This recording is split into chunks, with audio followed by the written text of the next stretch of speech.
Cristiano Ronaldo is going to be one of our main topics today, so stay with us. This is the Saudi Football Fanatics channel. We will talk about Ronaldo, his future plans, about his team Al Nassr, and their recent very good performances under new manager Stefano Pioli, and a lot more.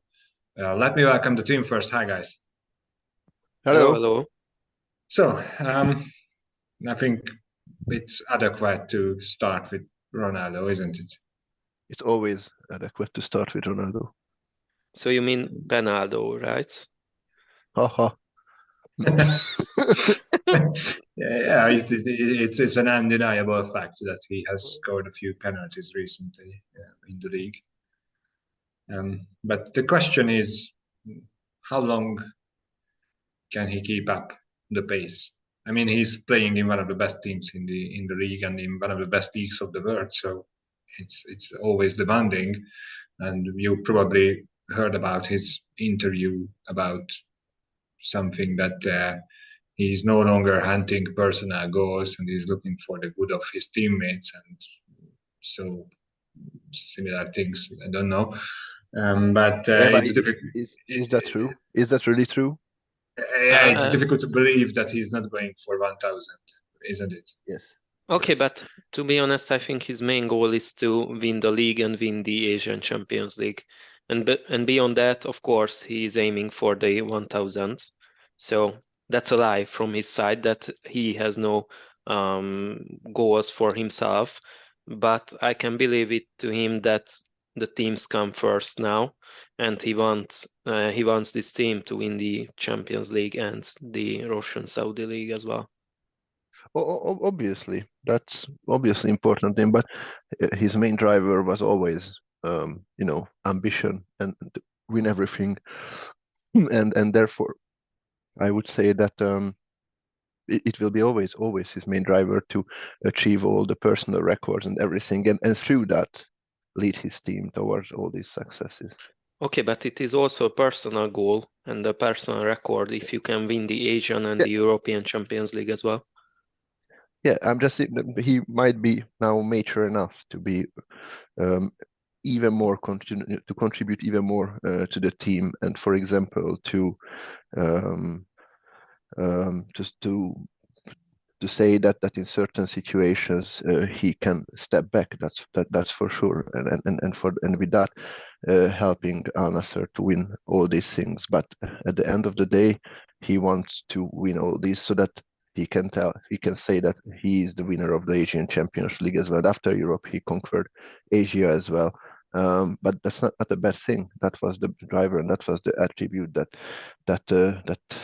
drove him all through his career, and that generated all those successes. And let me rephrase my question. Do you think that he will retire before reaching 1,000 goals? No. That's my opinion too. So it's difficult to believe that he is not looking at that number, especially that he can still score at least a goal each match. It seems okay, that. And what do you think? Will he retire from here, from Saudi Arabia, especially from Al Nassr or any other team? Or if he cannot reach too much goals here, maybe he would change to an easier league. Russian. Saudi League. No, I believe he'll retire from this league.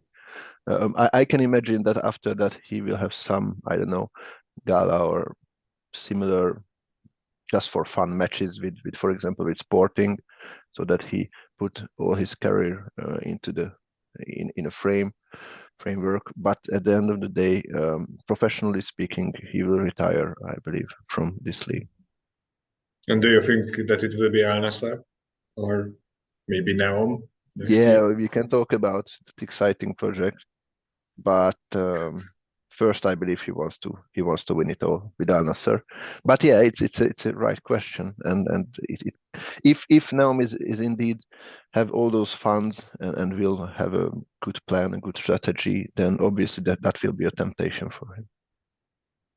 Yeah, we had a lot of discussions internally whether Al Hilal is overpowered compared to the other PIF teams. And my honest opinion is still the same, that when each team was strengthened, the idea was never to make Al Hilal overpowered, but it turned out to be that the rest of the teams had more not so successful signings.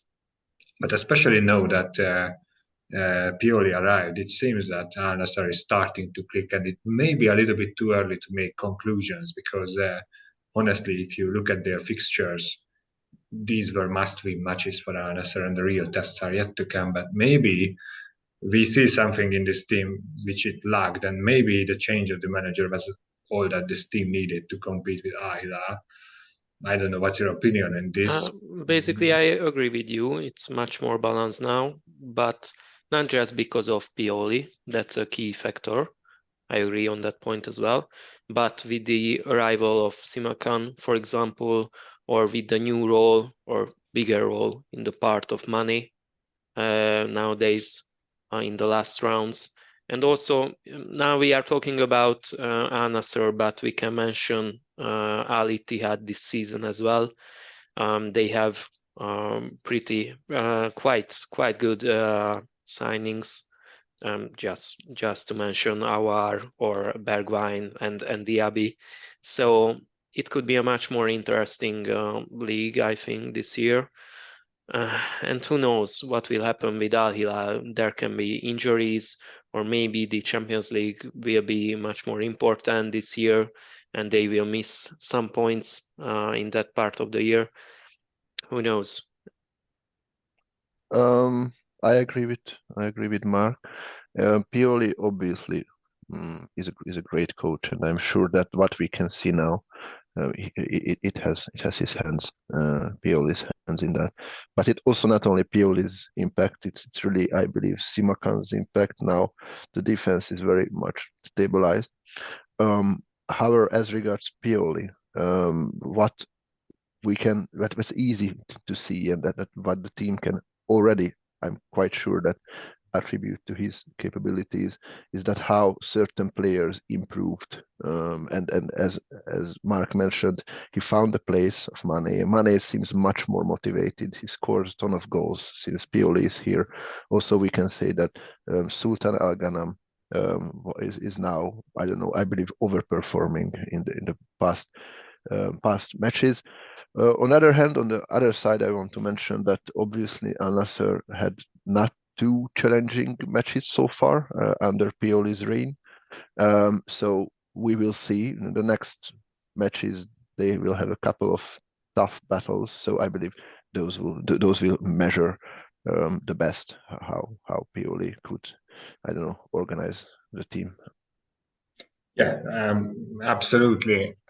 Good point, because soon there is going to be Al Nassr versus Al Hilal, and we can see that Al Hilal already had to play against Al Ittihad and Al Ahli, and won both matches. So maybe we can switch the topic to Al Ahli now, because we talked about Hilal, obviously still going on very well. Al Nassr seems to be a renewed team under Pioli. Ittihad had a massive influx of offensive capabilities and is looking much better than last year. And there is Al Ahli. Yeah, so sorry. And I'm looking for praises, but I cannot find them. Yeah, just sorry, before turning to Al Ahly, let me tell that one significant impact with Pioli with Al Nassr, I believe he had so far 3 matches in the Russian Saudi League, and Al Nassr conceded 0 goals under these matches. So I just wanted to say that I thought that we will speak about that, but sorry about that. And now switch to Al Ahly, and you mentioned that you cannot find any words. That's an important fact to add. Yeah, he's a classic Italian coach, I think, because of the high quality of defense. Yeah, it's 8 goal scored and 0 goal conceded in the last 3 matches since Pioli is here. Impressive. Yes, sorry about that, but go forward to Al Ahly. Let's talk about something not so impressive now. Yeah. But to be fair, they were close to surprise us against Al Hilal, and And really also against Al Nassr. So Al Nassr just equalized after the extra time with an own goal. So yeah, that could have been, I don't know, at least 4 points from those two matches. But now they are behind the podium already, I think, with 7 points maybe, which is a lot at this early period of the year. And they signed Tony, which seemed to be a good signing, but so far, I don't know. Maybe they could have signed more defenders or to strengthen the middle of the midfield. I cannot say anything, to be honest. Yeah, but if you think about, I believe last year they had not so many problems with the offensive line. So but today, not just only the problem, but for example, Mahrez, no assists, no goals, nothing. They let go Saint-Maximin. Okay, I know that he was on loan, but still, Gabri Veiga is still almost nothing this year. Yeah, I mean, Vega started to improve in the last matches. Okay, but that's not enough. Not enough. Not enough for an Al-Ahli supporter like you. Yeah, well, I believe Mahrez is the biggest disappointment so far. Mahrez was doing well in the Champions League anyway, but in the league not so much. So yeah, obviously Al-Ahli was unlucky, as Mark mentioned, both against Al Hilal and Al Nassr. They could have won very huge and important 3 points. But basically, they were. Sorry, I have to correct you. I don't think they could have won the match against Al Ahly, but a draw would have been a very fair Al Hilal, result. you mean Al Hilal, yes. Yeah, that is why I said that at least 4 points could have been gathered on those two matches. So 1 against Al Hilal and 3 against Al Nassr. Yeah, but the problem is that is not. Yeah, sorry. No, I just wanted to say that there was these 2 matches. We can say that they were unlucky, but the problem was with Katsia and Al Fateh, for example. So and mainly with Al Fateh, because Katsia is okay, but against Al Fateh, which is the worst team in the league currently. So that should have been the sole 3 points, right, of Al Fateh.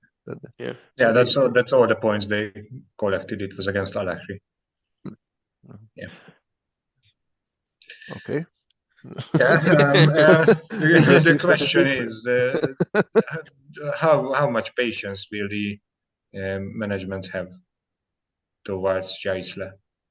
Because yes, he had unlucky matches, but it's not looking very bright. I just can repeat the question what they are mentioning in connection with the mastermind Erik ten Hag, that who else is on the market now, Gyula? So maybe Jaisla is the best option. Soon Erik ten Hag, maybe he can organize the problem and work out some tactic for it. Not a good prospect. Well, anyway, improvement is needed, and I think that Ahli is going to be more happy with the upcoming international break than the rest of the teams being on fire. Yeah, and sorry to interrupt, just one more point, that their fixture will be quite okay in the coming rounds. So they will play against Halish, Ogdud, Raed, Fejha, and Vegda. So maybe they can come up in the coming 5 or 6 rounds. Well, considering their wonderful form, probably 5 to 6 points is possible. Fixtures. I mean, if I would like to be cruel, Mark, then I would say that all the teams that you have listed are better than Al Fateh currently. That's true. And I didn't even mention the Ittihad, which is one of their next opponents. So, yeah. No, obviously, I believe Jaisla, to answer Gyula's question, he can count his days. I mean, it's the same situation, and I believe even more harsh than what we were talking about Luis Castro back then, before he was fired. Roshan! Saudi League. Yeah, only positive thing for Ahli is that everything is going well in the Champions League. So, and that's a good news for all of us. Yeah, obviously. We cannot say the same for the King Cup in terms of Al Ahly, where they were just No, humiliated. But I've even forgot that. Yes. but let's stop talking about the negatives and finish this episode with a more happy air topic. Is that we talked about money, and I think we are looking at an improvement in his play this year, and he's not the only player who has improved this year after a not so good first year. I think it's fair to remember these players like Benzema, who seems better than ever. Even Gabri Veiga is looking much better and starting to find his form. But where I wanted to go is the goal scorer list. It's looking very difficult to judge who will win the Golden Boot. Obviously, it would be a very harsh thing to try to make guesses in the sixth round, after the sixth round. But what do you think? Can Ronaldo repeat his victory here? One thing is for sure, July, in connection with Mane, is that I just checked, and since Pioli is here, he had goal contributions in all the matches currently. I just want to put that. And 1 point to the Ronaldo related questions. I don't think so that he will be the top goal scorer, but I don't want to bet against him because he always wins. So, but Yeah, regarding I Benzema, yeah, the structure of the team quite changed this year, because last year they played with two strikers, with Benzema and Hamad, and now they changed to only one in person of Benzema, and behind him there are three attacking midfielders, three new signings. We just mentioned Diaby, Aouar, and Bergwijn, and both of them, or all three of them, were extremely good signings for Ittihad. Had a lot of goal contributions, especially Diaby, I think with 7 assists or something like that. Also, Aouar had 6 goal contributions, maybe, but you can confirm that.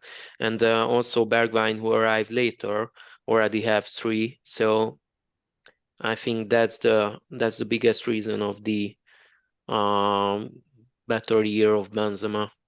Not just his improvement, but the change of the tactic and the better teammates. Just to add to that, if you check the goals of Benzema, some of them are absolute screamers, and the fact that he got an assist is just like, I give you the ball at the halfway line or something like that. So obviously this was an improvement in the offensive sector, but I think Benzema is playing much better individually as well than last year. Both statement is true, I believe. So on the other hand, it's not only the assists that grant you the goal, but the constant pressure and keeping the midfield as your own, and if you have such teammates for which the other defenders have to focus, for example, or if they are moving very well without the ball, then Benzema will have his space, and we all know how class he has and how beautiful goals he can score basically from everywhere, and that's what he is doing now. So he is on his top performance. Yeah, I didn't want to disagree with this statement, so obviously, but I just wanted to raise that he's doing well in general. One more player I'm curious how will improve is once he's finally going to be matched with his Hamad in Al-Shabaab, who are having very good fixtures, I think, to keep going on. But probably Al-Shabaab fans are more excited and waiting for this moment than all of us here. Yeah. Well, guys, thank you. This was, I think, a very well-rounded episode. So I will close this. Thanks, everyone, for joining us. And please, if you like our content, keep following us on YouTube, on Instagram, Facebook, and Spotify. And we will see you very soon. And enjoy the international break. Cheers.